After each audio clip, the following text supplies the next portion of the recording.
ঝিনাইদহ ৪ আসনের সংসদ সদস্য আনোয়ার আজিমের খুনের আরও খবর জানাতে এবার কলকাতা থেকে আমাদের সাথে যুক্ত হবেন সত্যজিৎ চক্রবর্তী। সত্যজিৎ, যে দলটির কথা মহিম মিজানের সাথে আলাপ হচ্ছিল সেটি সম্পর্কে নিশ্চয়ই আপনিও জেনেছেন, এবং সেই দলটিতে আসলে কতজন থাকছেন বা কি তথ্য আছে সেই দল প্রসঙ্গে তারা কি তথ্য নিয়ে আসছেন বা কি ইনফরমেশন আদান প্রদান করবেন সেরকম কোনো তথ্য আপনার কাছে রয়েছে কিনা প্রথমত। আর দ্বিতীয়ত এটিও জানতে চাই যে আনোয়ার আজিমের যাতায়াত বা তার সঙ্গে যারা ছিলেন তাদের পাসপোর্ট যাচাই বাছাই কিভাবে তারা ঢাকা থেকে আসলো, কিভাবে ঢাকা থেকে সেখানে গেল বা আসলো, সেই বিষয়গুলো সম্পর্কে পুলিশ কিছু বলছে কিনা।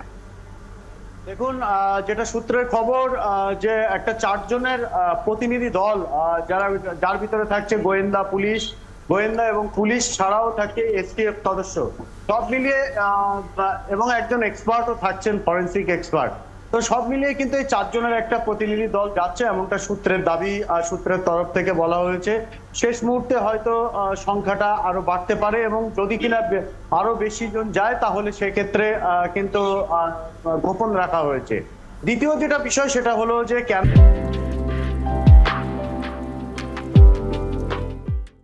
যাচ্ছেন এই প্রতিনিধি দল। দেখুন, যারা আটক হয়েছেন তাদের কিন্তু জিজ্ঞাসাবাদ করা খুবই প্রয়োজন মনে করছেন, কারণ তারা দেহ টুকরো করে কোথায় ফেলেছেন, দেহ কোথায় লোপাট করেছেন।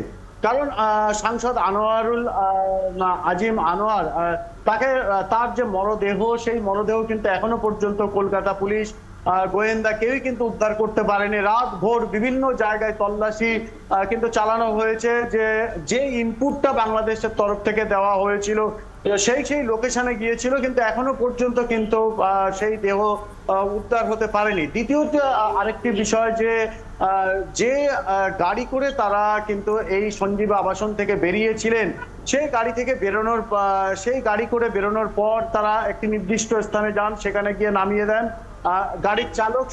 গাড়ির চালককে জেরা করে কিন্তু পুলিশ এমনটাই তথ্য পেয়েছে। তারপরে কোন গাড়ি ধরে কোথায় গিয়ে সেই দেহ ফেলেছে সেই তথ্য কিন্তু এখনো পর্যন্ত পুলিশের কাছে নেই, আর যে কারণে দেহ উদ্ধার ঘিরে কিন্তু সত্যজিৎ ওই গাড়িতে যে দেহ ছিল, অর্থাৎ এই ট্রলি ব্যাগে যে দেহ ছিল সেটি কি গাড়ির চালক নিশ্চিত করেছেন? অর্থাৎ এখনো যেহেতু মরদেহ মেলেনি, তিনি খুন হয়েছেন এটি একেবারে নিশ্চিত? দেখুন, খুন হয়েছেন নিশ্চিত, এটা কিন্তু গোয়েন্দা পুলিশ বলছেন। আর কারণ ঘরের মধ্যে কিন্তু রক্তের আর কি টুকরো মিলেছে, রক্তের অংশ মিলেছে, রক্ত মাখা কাপড় মিলেছে। শুধু তাই না, সাংসদকে কিন্তু ঢুকতে দেখা গেছে কিন্তু বের হতে দেখা যায়নি।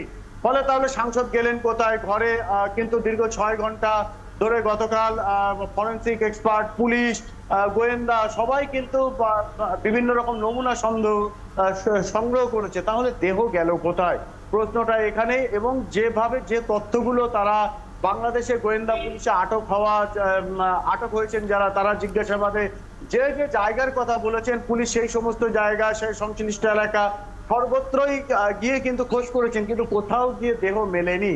আর সে কারণে অত্যন্ত গুরুত্বপূর্ণ হয়ে উঠেছে কিন্তু এই দেহ কোথায় তারা ফেলেছে এবং কোন কোন লোকেশনে ফেলেছে। এমনটাও হতে পারে তারা হয়তো জায়গার নাম সঠিক বলছেন না, আর সে কারণেই কলকাতা থেকে যারা গোয়েন্দা পুলিশের প্রতিনিধি দল যাবেন তারা গিয়ে লোকেশন বোঝার চেষ্টা করবেন, সেই মতো করে কিন্তু দেহ উদ্ধারের চেষ্টা করা হবে। সত্যজিৎ, একটি প্রশ্নের জবাব আপনার কাছে আমি এর আগেও জিজ্ঞেস করেছি, আবারও জানতে চাইছি যে গাড়িতে ট্রলি ব্যাগে যে দেহ ছিল সেটি কি গাড়ির চালক নিশ্চিত করেছে কিনা? প্রথম যে গাড়িটি উদ্ধার করা হয়েছে, চালক কিন্তু জিজ্ঞাসাবাদে বলেছে যে ট্রলি ব্যাগে কিন্তু তারা গাড়িতে তুলেছে এবং নামিয়েছে, কিন্তু ট্রলি ব্যাগের মধ্যে কি ছিল কি ছিল না সেটা কিন্তু বোঝার উপায় নেই চালকের পক্ষে, এবং চালক কিন্তু বুঝতেও পারেননি। শুধু তাই না, এবং যেটা বলা হচ্ছে প্লাস্টিকের ব্যাগে করে মুড়ে যেভাবে ট্রলি ব্যাগের মধ্যে দেহ টুকরো ভরা হয়েছে তাতে করে কিন্তু বোঝার কোনোভাবে উপায় ছিল না। আর প্লাস্টিকের ব্যাগে মুড়ে তারপর ট্রলি ব্যাগে ঢোকানো হয়েছে, এর সুনির্দিষ্ট এই তথ্য নিশ্চিত হয়তো করে যদি এটি গোয়েন্দা সংস্থা দিয়ে থাকে যে আসলেই প্লাস্টিকের ব্যাগে ভরে দেওয়া হয়েছে, তাহলে তিনি তো মারা গেছেনই, খুন হয়েছেন। এবং নিশ্চয়ই যে গোয়েন্দা দল ঢাকা আসছে তারা হয়তো যারা গ্রেফতার হয়েছে তাদের মাধ্যমে মরদেহের সঠিক স্থান কোথায় ফেলা হয়েছে সেটি উদ্ধার করতে সক্ষম হবে। সত্যজিৎ, আপনাকে ধন্যবাদ জানাই আমাদের সাথে যুক্ত হওয়ার জন্য।